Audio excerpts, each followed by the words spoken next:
Estimados estudiantes, en este módulo 2 vamos a introducirnos en las aplicaciones con logaritmos apoyados en el aprendizaje basado en problemas.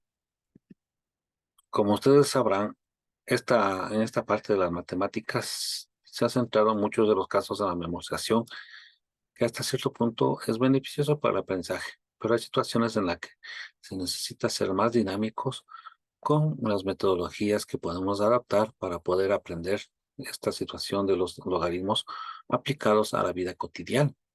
Entonces, por ejemplo, ahí tenemos un concepto que tenemos de aprendizaje basado en problemas. Dice que es una estrategia pedagógica en la que presenta el alumnado un problema iniciando un proceso de investigación para que lo lleve a cabo, buscar posibles soluciones a una situación planteada. Como objetivos para aplicar el aprendizaje basado en problemas tenemos el desarrollo del pensamiento crítico, favorece la toma de decisiones, la responsabilidad y la autonomía, favorece la inclusividad del alumnado, motivar mediante el aprendizaje práctico. Entre las características del aprendizaje basado en problemas tenemos, por ejemplo, favorece la integración, conecta los conocimientos con la realidad, desarrolla competencias básicas, adapta el nivel de dificultad del alumnado, centrada también en el alumnado. El docente o la docente es guía y facilitador basado en el diálogo y la reflexión del equipo. Los logaritmos pueden aplicarse a varios problemas, como decía, de la vida cotidiana, que se presentan en diferentes actividades científicas y también simples sociales que realiza el ser humano. Aquí tenemos algunas de ellas, por ejemplo, en la economía. Los índices de crecimiento son exponenciales, se aplica la demanda y la oferta, como para obtener los porcentajes de los parámetros. La banca sirve para medir el crecimiento de los ahorros de acuerdo al tiempo. En la estadística suele aplicarse en el crecimiento de la población. En la publicidad, cuando se realizan las estadísticas sobre la campaña publicitaria que se va a lanzar, hacen cálculos matemáticos con logaritmos. Estas estadísticas se piden el caso o éxito de la campaña. En la ingeniería civil, cuando se resuelven problemas específicos, siempre teniendo en cuenta una ecuación de segundo grado. En la medicina solo es aplicable a ciertos fenómenos, tales como el resultado del experimento psicológico de Steinberg. También se aplica a la inmunología. En la psicología se utiliza en la ley de Weber-Fischer, fenómeno del estímulo y respuesta. Aquí la respuesta se relaciona al estímulo mediante una ecuación.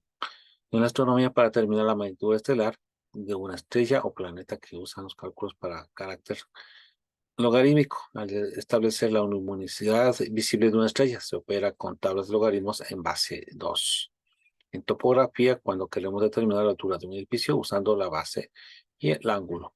En la biología se aplica en los estudios de efectos nutricionales de los organismos, también el cálculo del pH, así como en la genética, donde se utiliza estadística y probabilidad para saber sobre lo que un hijo, lo que tiene, que viene heredado de sus padres.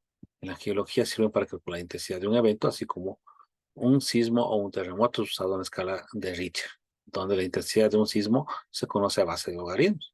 En la química, para calcular el pH de las sustancias, utilizan logaritmos. El pH normalmente es medido constantemente debido al efecto de las lluvias ácidas producidas por el azufre de las plantas eléctricas y fábricas. En la música, el pentagrama es una escala logarítmica, ya que la altura del sonido es proporcional al número de la frecuencia. Además, ayuda a medir los grados de tonalidad, ya que se pueden presentar por el logaritmo de base 2. Aquí tenemos un ejemplo, por ejemplo, de cálculo de la escala de Richter. Fíjese en la fórmula cómo está planteada con logaritmo. Entonces, simplemente hacemos el análisis respectivo con los alumnos y sacamos el dato respectivo, aplicando obviamente logaritmos. Simplemente reemplazamos los valores que sacamos. Hay que tener muy en cuenta esa situación para poder manejar los valores y sacarlos reemplazando, sacar los valores que necesitamos saber sobre la escala de Richter. En este caso es 2.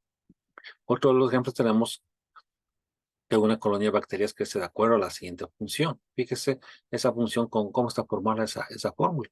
Es una función donde n, el número se mide en gramos, y te representa el tiempo que mide en días. Fíjese qué tiempo tomará alcanzar 140 gramos. Entonces, fíjese que hacemos las respectivas sustituciones y llegamos a los valores para poder y aplicar logaritmo. En este caso, aplicamos con el logaritmo natural porque está presente el número Euler. Hay que tener en cuenta las propiedades respectivas, como esa que dice que el número Euler, al aplicar logaritmo natural, es igual a 1. Entonces, bien, dando los valores respectivos, nos sale el tiempo respectivo.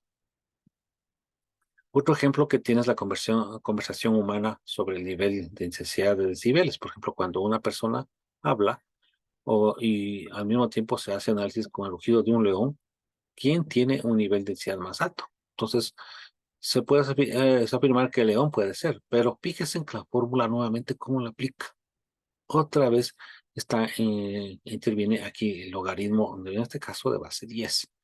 Entonces, tenemos que saber los valores respectivos, las componentes que tienen esa fórmula para poder aplicar con las respectivas reemplazos y hacer la relación respectiva que tenemos entre la voz del ser humano y la voz o el rugido de un león, que nos da una relación de 100. O sea que es muy fuerte el rugido de un león. Muchas gracias.